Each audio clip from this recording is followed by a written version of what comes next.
Standing by. Aldrin, quite a long day for you. I'm sure it's a difficult one to keep answering. What's the latest there? Yes, it certainly is. And yeah, we will continue burning the midnight oil up until this NEC meeting comes to a conclusion and we get some sort of indication on what the next step is for the ANC. And certainly it's a question that's on the lips of many South Africans. What happens now? What's the latest on this issue? The NEC meeting is still underway. It started just after 2 p.m. this afternoon, and that meeting is still underway, and the likes of Cyril Ramaphosa arrived very early, much earlier than 2 o'clock. I think around about 9 o'clock this morning that he arrived to have that meeting with the ANC's top 6 official, and then of course it is the NEC meeting that started around about 2 o'clock. So now we're just waiting for the outcome of this NEC meeting and what happens now going forward. Of course, a lot of pressure, as you've indicated in the previous stories that we've just aired now, also from opposition parties who want an end to this matter, but also the pressure on the ANC as well to make sure that they heed a call that came from the ANC president, Cyril Ramaphosa, who said yesterday that the country wants closure on this matter, that it has been something that has been prolonged. And yesterday, while he was speaking at the Grand Parade in Cape Town, said that there should be clarity on this matter and what the way forward is for the country. And he did indicate that it must be the country first that must be taken into consideration as the ANC takes its final decision and the final steps that it needs to follow in terms of what they call, quote unquote, the transition of the two governments, or the new government that will be coming in under the leadership, I guess, of Cyril Ramaphosa, because that's what the Cyril Ramaphosa camp have been pushing for, that it must be Cyril Ramaphosa who takes over from President Jacob Zuma, even as the interim president heading into the 2019 elections. Aldrin, let's further delve into this issue of the pressure that the ANC currently faces. What happens if the NEC fails to remove President Zuma, or if they fail to force him to resign? What options do they have at this point in time?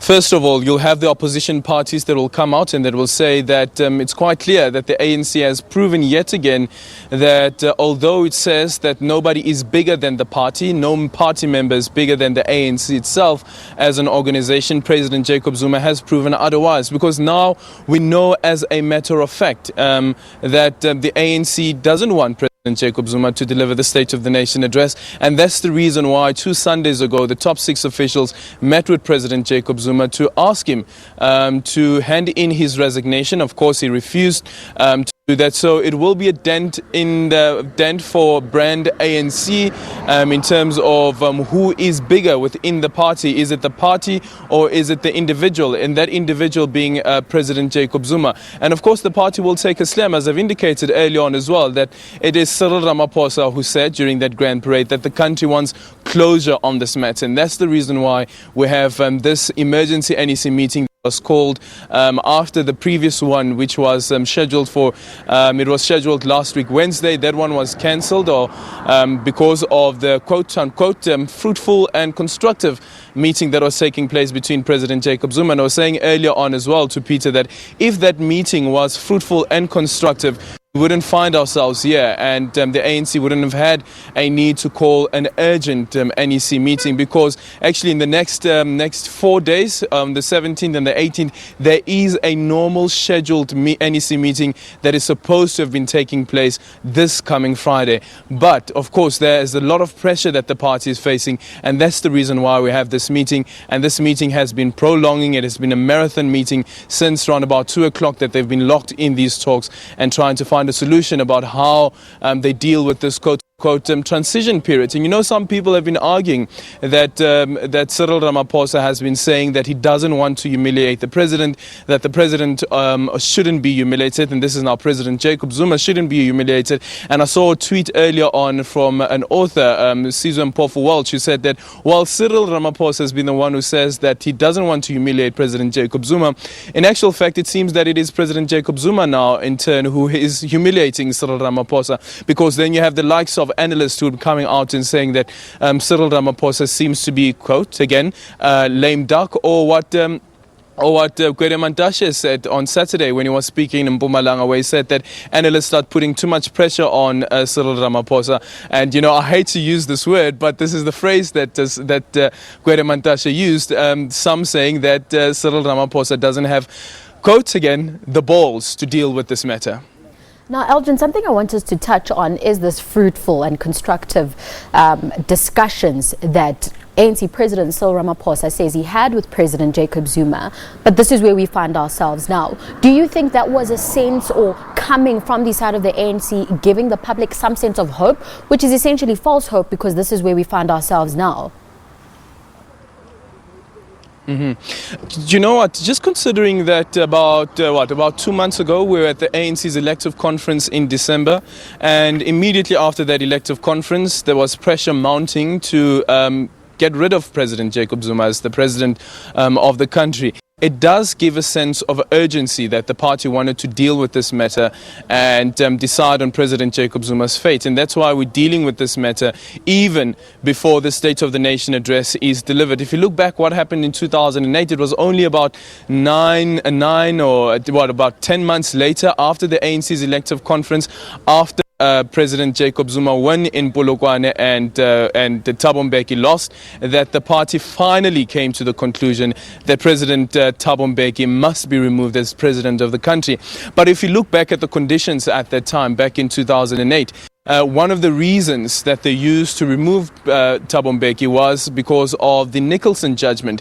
Remember that the Nicholson judgment said that there was political interference in President Jacob Zuma's prosecution, and back then he was just the president of the ANC. And that judgment was later overturned, and many people have been asking what would the reason be now for the ANC to remove President Jacob Zuma. As I indicated earlier on to Peter Ndoro as well, when there was the last NEC meeting and the likes of Derek Hanekom last year were trying to push for President Jacob Zuma to be removed, and the ANC recalling President Jacob Zuma, those attempts were defeated. What has changed since then? What is it differently that President Jacob Zuma has done?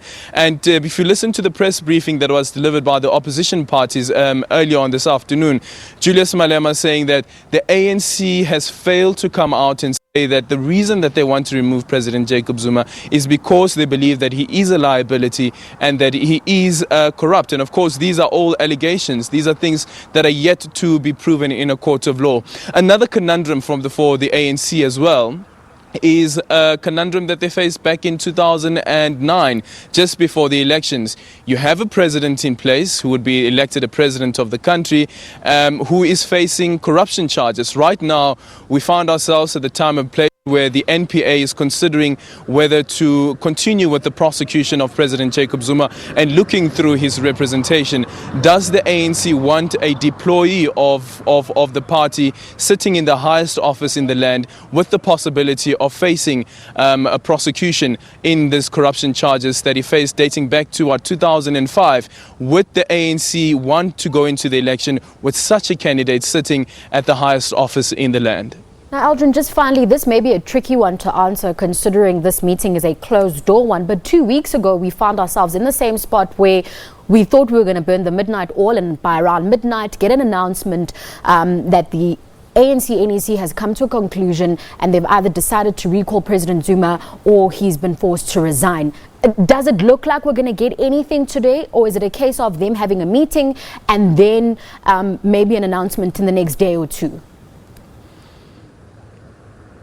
It could be a case, and it could be another case of deja vu. But if the words of Cyril Ramaphosa has anything to go by, and again repeat this, that he said that the country needs closure on this matter, I think this time around we might see the ANC's NEC or the top officials of the party pushing really hard for the NEC today to come to a conclusion, or after this meeting to have a conclusion and have the resignation of President Jacob Zuma. But then on the other hand, the other is that the ANC might recall the president and ask the president to resign. He could refuse and say that I do not want to resign as the president of the country. And what other recourse would the ANC then have in a case where President Jacob Zuma decides to resign, or rather refuses to resign? But if you listen back to some of the various speeches that the president gave, some of those speeches at the party's events, particularly in KwaZulu-Natal, where he spoke about he is not scared to step down as the ANC president or the president of the country, but he will only step down once the party approaches him and the party says that he must step down. Now, an instruction was given to the NWC, who then passed it on to the ANC's top 6 officials to sit down with President Jacob Zuma 2 Sundays ago and ask him to resign. And he had not heeded that call, and he asked, what is it that I have done wrong? Why must I step down? And he refused to step down. What would be different this time around? And when the NEC finally says that the top 6 officials again must go to President Jacob Zuma and say that the NEC has come to the conclusion that he must step down, will he heed that call, and will he respect the decision of the party this time around that he must step down, because it would now be a resolution by the highest decision-making body of the party between conferences? And will he accept that decision being taken by the NEC that he must step down as the president of the country? Or could we find ourselves again sitting outside Irene, or maybe next time in Cape Town, when an urgent NEC meeting is called yet again on how to deal with this matter? Aldrin, there's so much to discuss, so we'll definitely be crossing back to you for more updates. That was our political reporter, Aldrin Sampear, joining